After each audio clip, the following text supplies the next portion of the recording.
এই অংশটুকু যুবক যুবতীরা খুব ভালো করে শুনেন। দিনী বোন, যাদের বয়স হায়েজ হয়ে গেছে, যাদের হায়েজ হয়েছে, এখান থেকে শুরু করে সবাই যারা বালেগ হয়েছে আমরা ছেলেরা, সবাই ভালো করে কথাটা শুনেন।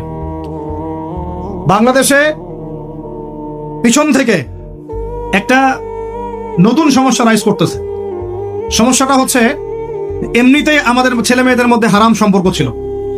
এর স্কুলে কলেজে বিশ্ববিদ্যালয়ে যাচ্ছে, ফ্রি মিক্সিং এ পড়াশোনা করছে, বাসায় পর্ন দেখছে, ওখানে গিয়ে মেয়ের সাথে হারাম সম্পর্ক হচ্ছে, তারপরে প্রেমের সম্পর্কের নামে জেনা হয়ে যাচ্ছে, জেনা হওয়ার পরে ছেঁকা খেয়ে মাদক, তারপরে গান বাজনা বাদ্যযন্ত্র ইত্যাদি ইত্যাদি, জীবনটা শেষ।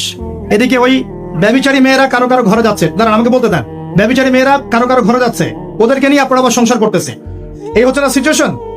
একজনের 5টা গার্লফ্রেন্ড, একজনের 4টা গার্লফ্রেন্ড, আরেকজনের 3টা বয়ফ্রেন্ড, 4টা বয়ফ্রেন্ড, এই ধাপগুলো পার হয়ে হয়ে এরা সংসারের জীবনে আসতেছে যখন বয়স হয়ে যাচ্ছে 25-30।